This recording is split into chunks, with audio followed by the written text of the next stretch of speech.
There are a lot of things that can happen to a YouTuber. They can be canceled. They can receive a mean email harassing them, okay? These are horrible things that can happen to people online. What you wouldn't expect is that they get kidnapped, like actually kidnapped, stolen away from their family. Obviously, it happens to me now and then. You know, there's a big risk of being kidnapped by some of the people I talk about. You know, maybe Jack Doherty or, you know, Moist Critical would kidnap me in their basement and subject me to who knows what horrible things. You're making me very uncomfortable. Please leave. But Arab is a YouTuber that actually travels around to a lot of crazy places, and he investigates dangerous people. During one video, he actually investigated the cartel in Mexico and produced a pretty crazy video with them. When's the last time you killed someone? Yesterday. For the next 100 hours, I will be living with the most dangerous cartel in the entire world. The only thing the world knows about these guys is that they're some of the most ruthless killers that exist. Talked it back in and I shot him again. I basically went up to him and smashed him with the butt of the rifle until his head exploded. So obviously he's getting himself into a lot of dangerous situations. He's really putting himself out there in a way that he's at risk. And most recently he ended up going to Haiti, because if you don't know, Haiti's going through some problems right now. Nothing Skibbity Toilet won't fix, but regardless, they're definitely having a hard time. And Arab decided to go there, and while he was there, he actually got kidnapped. He was gone for a few days online, nobody knew what happened to him, and eventually news started coming out about where he was. Here we have Lord Miles, another YouTuber who you guys may know because he hung out with the Taliban for a year. He tweeted out saying, "The famous YouTuber at Your Fellow Arab has been kidnapped in Haiti by the notorious 400 Mawozo gang 24 hours after entering the country. I've spoken to Arab through the kidnapper's phone. This is what we know." Hey man, this is Arab's brother. Hey man, is he okay? He is not. He is kidnapped in Haiti. Arab went with Sean Rubens, John Sacra, a fixer in Haiti who Arab met in the Dominican Republic. Sean has also been kidnapped. Sean was the fixer for the excellent YouTuber at Chris Must List and many others. Arab entered the country 10 days ago to film the riots. In 24 hours, they were both kidnapped. Less than 2 days later, I heard from Arab as he was permitted to talk to his friends through the kidnapper's phones. The ransom was $600,000, then it went down to $300,000, then it went down further to 5 figs. Here we have a DM of Miles saying, "You heading to the capital?" Arab says, "I'm probably interviewing the leader." Lord Miles says, "Is that word barbecue? Bro's name is Barbecue? Sounds like a chill guy." And he said, if I don't get kidnapped before then. The U.S. government and State Department is very hands-off on helping, even though Arab is a U.S. citizen. Arab has been kept in a cage in place on the eastern outskirts of the capital, Port-au-Prince. His location is known. There was an attempt to pay the ransom, but it went wrong, and truthfully, everyone was out of their depth to help Arab.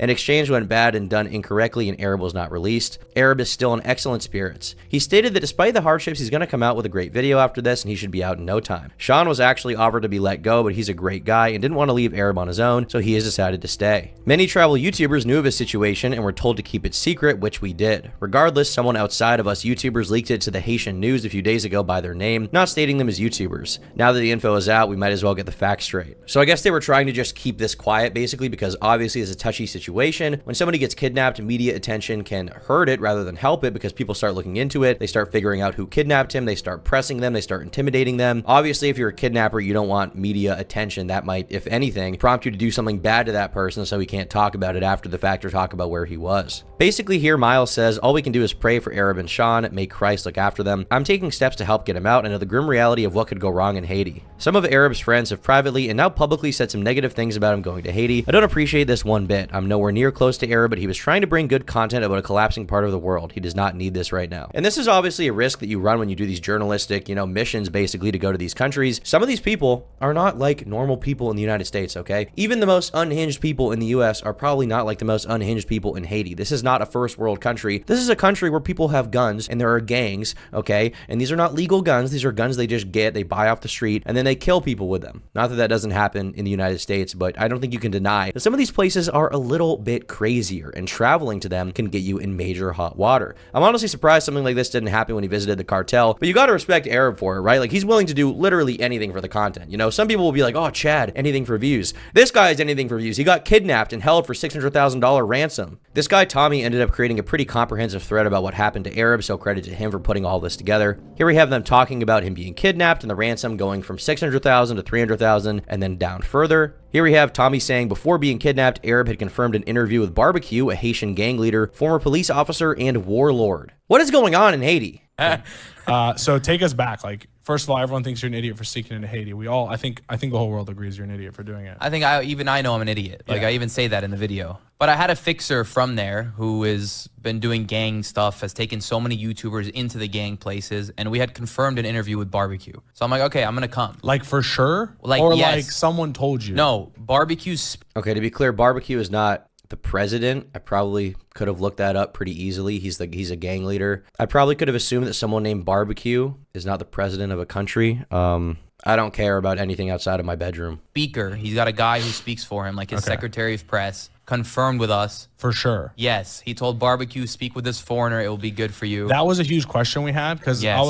I was telling Dad. Before I even came in. Okay, I was telling Dad because he kept saying that. I'm like, Dad, he probably like got scammed as an interview and then went in and got kidnapped. No, for sure. Okay. With Barbecue's Secretary of Press, he had confirmed we're safe passage. So Yeah. So basically, he got safe passage through this guy. We can see there's, a conversation here once again from Lord Miles talking about it. And here we have a picture of, I believe this is the guy in question, Barbecue, who apparently kidnapped him. And Arab at the same time wasn't posting anything about his whereabouts for fear of safety issues. First, I explored the nice side. And then that video you guys all saw in the hotel, that was the last video. I upload everything the day I record it in case of a situation like this because the kidnapper stole my SD card. So I upload everything the day I record it so my editor has it. So that video you guys saw in the hotel was the last video that I posted before our road trip. I didn't post it publicly. Nobody knew I was in Haiti except for some of my close friends. Not a single person publicly knew. I never had posted it anywhere.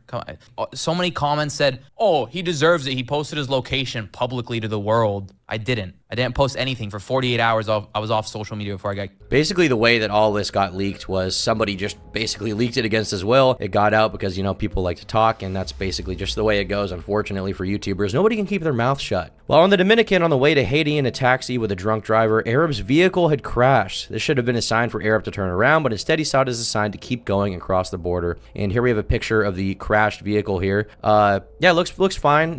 Doesn't look like anything that bad happened. I mean, sometimes you throw a few beers back with the boys, a few PBRs, and you get a little rowdy on the racetrack that is residential neighborhoods, but not a big deal. I mean, the car looks totally fine. Nothing even bad happened here. Point is, we rented a car and we drove from Cap Haitian to Port-au-Prince, which is where all the gangs are. Is this the car that crashed, or is this is the rental, the car rental? This is the one that just gave us... Yeah, this is not the car that crashed in Dominican. Okay. That was on the way to the border. But do people know that story? I think that's a sick one. That was God telling you don't do this. I believe the opposite. I don't know. I believe that was God telling me, do this. I got your back. Because that I was like, that's a sign. Get his ass out of Haiti that car right now. accident, the car accident was totaled. The driver was drunk. The taxi driver was drunk. I didn't know that. I was asleep. Share my phone. Share my phone screen real quick. He drove into one of those like big ass metal Like trucks. Oh, yeah. Wow. Like the ones that carry cement, not Yeah. the 18-wheelers. like the box truck. Yeah, like the box trucks that are metal. We should have been dead. How is this guy being paid to drive taxis if he's driving into cement trucks?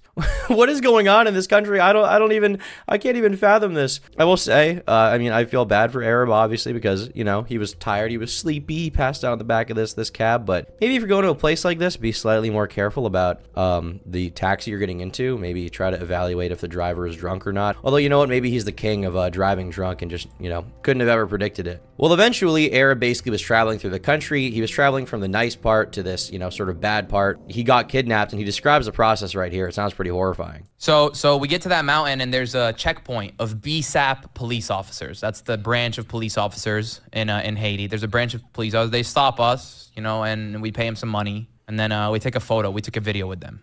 We have the video because Sean took it on his phone. I took it off my camera, but they stole my SD cards. So we have the video. It'll be in the trailer. A group of police officers. Then we keep moving. We have safe passage. We've confirmed with the guy. Barbecue's guy. Barbecue's You have guy. a paper or something, or what? A WhatsApp message? Don't tell me. That's how you thought you were getting through this lawless No. country ran with gangs with? Listen, he sends them the plate. Check He sends it them the plate of the car, etc. Still, bro. I know. But we What get the to the bottom of the mountain before the guy had responded back. He had confirmed that we're gonna be good, but before he had responded back to the plate of the car, that was the first mistake. I had no internet this whole time. I got no internet. I have internet your location's not even pinging. in every country, but Haiti, I didn't. Yeah. We get to the bottom of the mountain, and these 8 dudes with AKs pull up to us in the car. No way. Yeah, 8 dudes. They run at the car. Okay, so we stop. They run yelling. We stop. What do you in that moment, like right there? Nothing. Like, try to think back to that moment. You knew nothing else, just that. I'm still calm. Of course, but what's going through your head? You're like, what's happening right now? Sean told me leave my bag, leave everything, like don't film, do not have a camera even anywhere. So I left my bag on the ground. This is the first time my passport's not in my pocket. In any of my travels, this is the first time I let go of my stuff. This is the first time it all got stolen. So they walk us into the first guy who walks up with the gun, he goes, "Oh, I know you," to Sean, because he's done a lot of YouTube videos. Oh, okay, I thought to you. No, he goes, "Oh, I know you. I like your videos." And then while he's pointing a gun at him? Yeah. No, he put it down. He put But then the second chief of Le Mont Saint-Just, so the guy second in charge, goes, "Nah, we're gonna keep him." So they walk us right there where they had stopped us. They have this trailer inside like a cement compound with barbed wire. They throw us in a trailer. Literally, it's a trailer. It's a dark trailer. And there's two guys. Closed or closed? Open? Closed. And there's closed trailer? Yeah. Stop it. Like some human trafficking shit? Yeah. Stop it. Not a cargo, but a trailer. At this point, you knew you were getting kidnapped, right? Yeah, at this point, I'm assuming. I'm assuming. It's I not would probably assume I'm 100% gonna die. confirmed, but In this situation, I would probably assume I'm just dead. I'd be like, saying prayers, thinking about my mom and dad and my computer, because Jesus Christ, I mean, you're never gonna play Fortnite again. At that point, you're never gonna crank a sloppy 90, as Cavo says. That's dark. That's fucking dark. I just have to give this guy a lot of respect for even doing this. I mean, I know it's dumb to go into these situations, but if you make it out on the other side with a video, like, you're the GOAT. Like, there's no denying it. Like, you've made the greatest video of all time. How many people in the world get kidnapped, let alone how many YouTubers get kidnapped, and how many people have footage of any of this interaction to post? How many people even have that? That is insane. Guys with guns pull that out of a car, put us in a dark trailer. I'm assuming I'm kidding. there's a so we're sitting, Sean's sitting, imagine like a thin trailer, like an RV. Sean's sitting on the table, okay, feet still on the ground, but leaning on the table, and I'm standing in the corner, and there's two guys that are clearly tweaking off crack. One with a FAMAS, he's sitting in the corner of the room. Stop, and they're pointing them at you? He's sitting in the corner, not at me, I'm good. Yeah. He's sitting in the corner of the room pointing him at Sean. A FAMAS, finger on the trigger. Okay, and the other guy's standing in the doorway holding a shotgun. Stop. At Sean. So I'm standing as far as I can so the shotgun pellets don't hit me in case they're gonna shoot him. I know I'm an asset, I'm white. Yeah. I'm a blond. Yeah. So I know they're probably not gonna hurt me. They get nothing out of hurting me, but they might kill Sean here. So, we're both calm. We've both been in situations like this before. 3.5 hours go by, and then the king comes. The king is what they call him. Le Mont Saint-Just, the guy you guys saw. And keep in mind, when you're being kidnapped by these guys, this is not like military professionals, like he said. These are gang members that are basically just cracked out on drugs. Who knows what's wrong with them? Who knows what's going through their head? And literally any variation of things could happen. Maybe they just fall asleep. They wake up, they get startled by a noise, puts his finger on the trigger of the FAMAS, and you're gone. You and your friend are gone. Even if they don't intend to kill Arab, there's obviously a major risk to that, right? There's obviously a major risk going on here. You can't trust the people in this situation. I would be losing my mind. Like, mentally, I don't think I'd be able to handle this, to be honest with you. And I don't think most people would. So, Arab, he just has like ice in his veins, I guess. There's something wrong with him. He's a sociopath. He's Patrick Bateman, because nobody in their right mind is going to be able to handle this very well. They call him Le Mont Saint-Just, the guy you guys saw. Share my phone. The guy you guys saw. This is him. So just for context. And, I didn't discover this till after the first call. So about 12 hours This guy looks like a absolute psycho. Oh my God. in, I knew who I was dealing with. But this is him, wanted by the FBI. I need to address something with you that I'll never let you live down. Well, now that I understand the story, it's a little easier, but I was laughing my ass off. He weighs 150 pounds. I was like, you let this guy kidnap you? This is fucking embarrassing. I don't care how many of them there were. He's 150 pounds, bro. What are you doing? So I did some research on this guy, and I'll get into it when I get to that part, because I learned a lot about him, so I knew how to play this game. Right. You get what I'm saying? And if you go on the FBI's website for this guy, and you want to find out about him, we can see here he's 5'7" to 5'10", 150 pounds, male, black, and Haitian. He has significant scars across his body, and the reward is the United States Department of State's Transnational Organized Crime Rewards Program is offering a reward of up to $1 million for information leading to the arrest and or conviction of Le Mont Saint-Just. He has medical issues with his kidneys. He has many ties or may travel to the Dominican Republic. And as the leader of this gang, he's allegedly participated in the October 2021 kidnapping of 17 Christian missionaries, including 5 children, one as young as 8 years old. These hostages were allegedly held at gunpoint, and most remained captive for 61 days. The gang demanded ransom payment for each of the victims. He was then charged with conspiracy to commit hostage taking and hostage taking by indictment filed in the United States District Court for the District of Columbia, being DC. So basically, this guy is just like an international criminal. The FBI wants him. They're offering $1 million for anybody who has information leading to his arrest. So, if any of my viewers are from Haiti, you know what? You've got a cool $1 million waiting for you if you can get this psycho arrested. Here we have a picture of him sitting with Arab and his friend Sean. Leader of this gang shares a video with your fellow Arab saying he's been released without ransom. Flip, flip. Yeah, le monde. Nous saluons en général. Saluons tout frère, toute colonne, tout allié, nous vivons ensemble.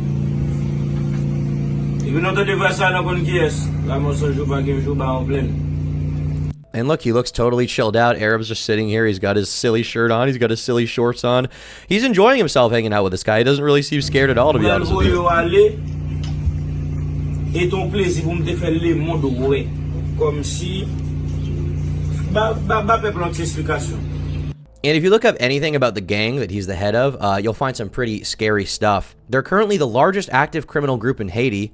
Wait, apparently his legal name is Joseph Wilson. The legal name of the guy you just saw, this 5'7", 150-pound badass, is Joseph Wilson. The gang has managed to consolidate in power in whatever that is, a hugely important neighborhood and criminal hotspot north of Port-au-Prince, as well as other parts of Haiti. It's described as Haiti's most worrying criminal organization. While the gang has many components common to criminal groups in Haiti, such as high-powered weaponry, participation in criminal economies, and political connections, it stands out for being very innovative. They began using express kidnapping on a major level in the country. Since about 2020, the gang has sent small groups of men on motorcycles targeting people located on main roads or on public transportation. The victims are released after a few days after a small ransom is paid, as this kidnapping model is based on scale and not high ransoms. So basically, the whole point to this gang, currently anyway, in the past few years, has been, we're going to kidnap whoever goes here. We're going to kidnap tourists. We're going to kidnap Christian missionaries, YouTubers. We're going to demand ransom from them. And once it's paid, we'll actually release them. So, I mean, at the very least, they're not killing all these people. But the second in command of this gang is Jermaine Jolly, alias Yan Yan. He was sentenced to life imprisonment in 2018 after he was accused of kidnapping, forcible confinement for ransom, rape,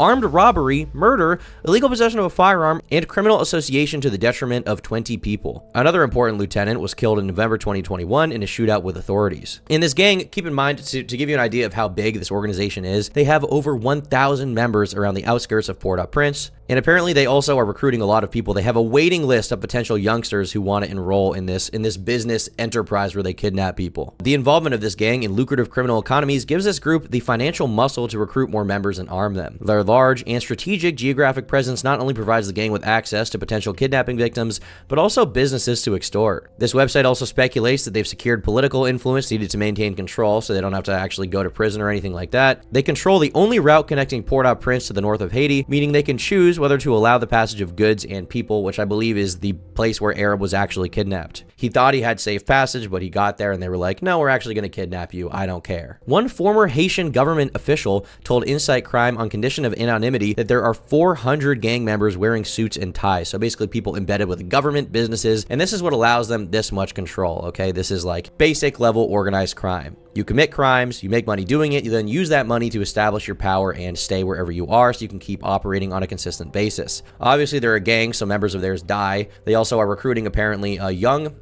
potentially children to their gang. They're recruiting drug addicts who are tweaking on crack and hold FAMASas and almost kill people apparently. But yeah, that's basically the modus operandi of this gang. On day 2 of the kidnapping, Arab messaged his brother and told him they agreed to drop the ransom to $300,000 and they'd probably go lower later, telling his brother to stall for longer. Here we have a message saying, I think our contacts responded, got messaged by a random number, just hold off deleting this message. They agreed to drop it to 300 grand because they like me, they'll probably go lower later, gonna need to stall longer. They'll talk to you later, phone not with me for the next few hours. They want it in USD, I assume Dominican Republic money. Yo, they want to call shortly, the internet is weak. And eventually, as we all know now, they were actually released, apparently without the ransom even being paid. He films that video, then we hop in the cars, we say bye to the gangsters that, we had shown a friendly, good time to. Some of them take pictures with us. I get in my car. I was told the whole time I'd get my laptop back. Where's my laptop? They said the whole time it was in the king's room. Where's my laptop? My laptop has crypto on it.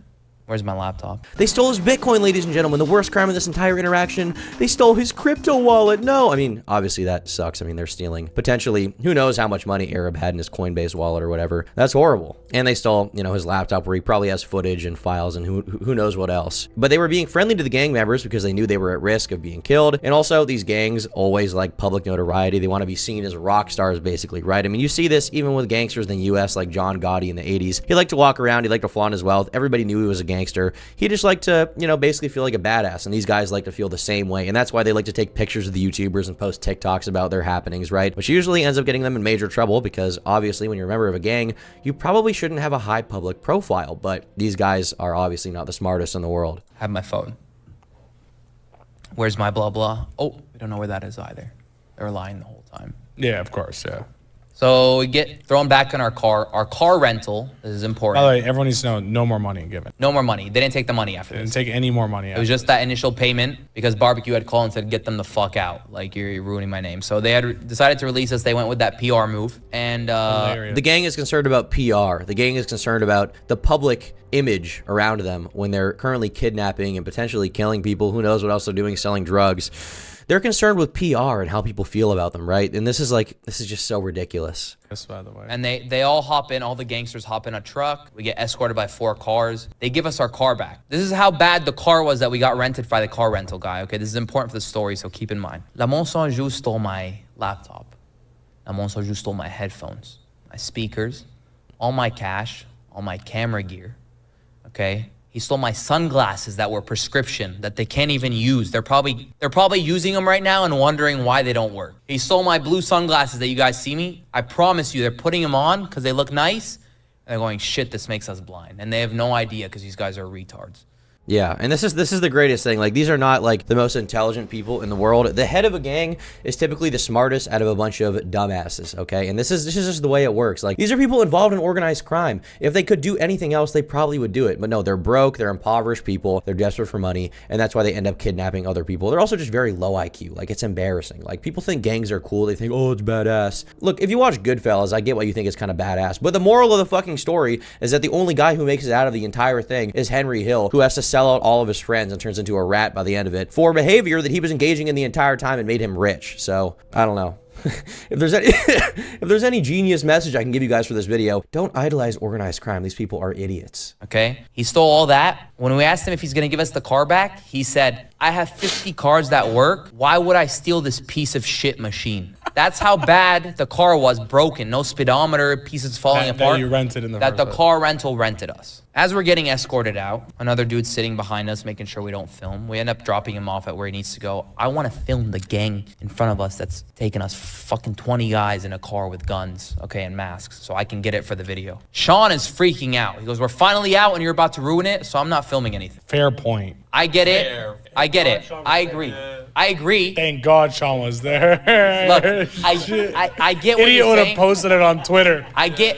Hey, in the back of the car, April Fools. I mean, realistically, like, I understand the concern here with wanting to, you know, get out of the situation scot-free, not wanting to die. But at the same time, you're a YouTuber. You're always going to have that in your mind. Like, how can I get the footage? How can I turn this into a video? Because once you're home, realistically, if you don't have footage of it, all you have is like a crazy story to tell. You don't have your laptop. You don't have your Bitcoin that apparently they stole. You don't have your prescription glasses. And you don't get anything out of being kidnapped. Like, you're just fucked. So, I mean, on one hand, like, I understand the concern. It's totally valid. And if anything, is the most valid thing. And it's psychotic to think anything else. But, you know, when you're a YouTuber, you're going to have this in your mind. You're going to think content.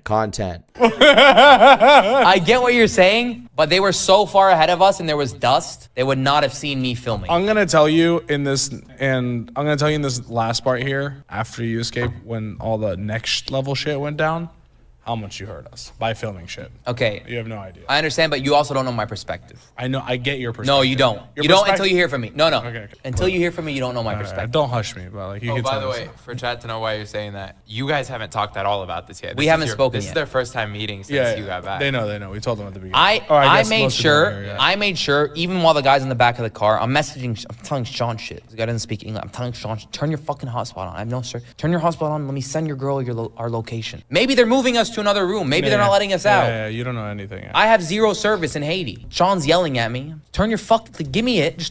Don't turn your hotspot on as Sean Sacras. Change your name first. You need to change it to iPhone 1. Turn your hotspot on. Let me send a location. Eventually, you agree. I'm just going to send his girl the location. She'll send it to you. So we share our WhatsApp location for 8 hours. We're driving. We get let out at the end. And, you know, the king gives me the phone back, the iPhone 15, to reset it for him. I try to reset it. It won't reset. He goes, fuck it. Just go, man. He salutes us. We were definitely his favorite prisoners ever. And he lets us go. In like the last 20 minutes, I just pull the chair back, sit back, try not to show the blonde, because everyone knows me as the blonde who's kidnapped in the country. Yeah.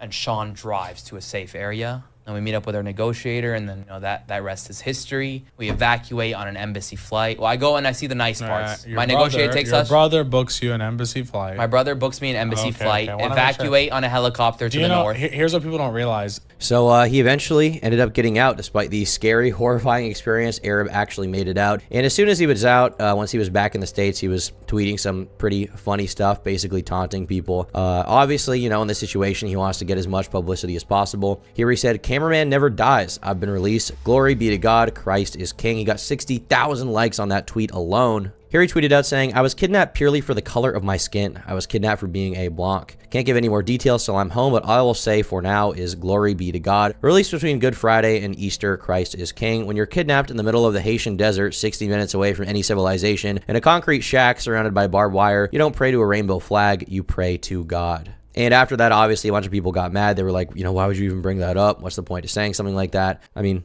fair enough, obviously. Here we have Yumi saying, "What if the footage gets corrupted?" Here we have Click saying, "Thank God, back to Fortnite, bro." IQ Kev says, "Glad you're safe." And here Arab said, "Finally home after 22 days in Haiti. Families briefed me on everyone who tried to help, and I just wanted to say thank you from the bottom of my heart. Everyone from the Fortnite days to everyone after it. The support you showed us in a time of vulnerability was more than I could have ever asked for. Whether you offered to help with a ransom or whether you spread the word by just replying to a post, you know who you are, and I'm very thankful for the gesture of love that you all offered. The power of social media is what got me released. The global pressure mixed with a variety of factors behind the scenes is why I'm home safe and untouched. Thank you. Glory be to God." So in this situation, it being leaked actually is, I guess, in Arab's view, the reason why he actually got released. And obviously at first you don't want social media people to know about this because you think that could escalate the situation. But here he is saying basically the reason he got released is because people started giving the gang bad press because they kidnapped a YouTuber and they ended up releasing him at the end of it. Now, of course, Arab is going to be doing a video about this. A lot of people are very excited for that video. He's released a trailer on his YouTube channel right now titled, "I spent 17 days kidnapped in Haiti." Surrounded by barbed wire and guard dogs, inside a concrete prison, miles away from any human civilization. And you can see here where he was kept. It was basically in the middle of the desert, once again, like he said, in a trailer, a dark trailer with crackheads with guns. There I sat in Croix du Bouquet, Haiti, helpless. See, this story began when a group of corrupt border guards and United Nations staff escorted me into the country by jungle, at a time where all borders were closed. The purpose of this visit? To interview current insurrection leader Barbecue, a man who broke 2 prisons and released nearly 4,000 inmates into the streets of Port-au-Prince, throwing the entire nation into turmoil. So basically, as you can see here, the entire country is not doing well. They're not doing very good because of basically a coup by these individuals. And Arab actually eventually made it out. Now, this video right here is the last video he recorded before being kidnapped and sent to his editor. This one on his balcony. So we actually cannot leave to Port-au-Prince until the morning, and that place is completely run by gangs. All it takes is one stupid gang member holding an AK-47 for one thing to go wrong. But I have the entire hotel to myself, with confirmed passage from Barbecue's people. So, like he said, earlier, he got confirmed passage, ended up being kidnapped. I'm just glad that Arab made it out okay, if nothing else, because I like his content and I want to see him make more YouTube videos, and I think a lot of people will agree with that. And obviously to his friends and family, they're going to be thankful he got out because he's not dead. He's not still in Haiti with these crackhead gang members who release prisoners into the streets who are wanted by the FBI for $1 million. He made it, and I think a lot of people are excited for this video, and I know I am. So be sure to subscribe to Arab. Be sure to subscribe to me if you like this video, and I'll catch you all tomorrow. Bye!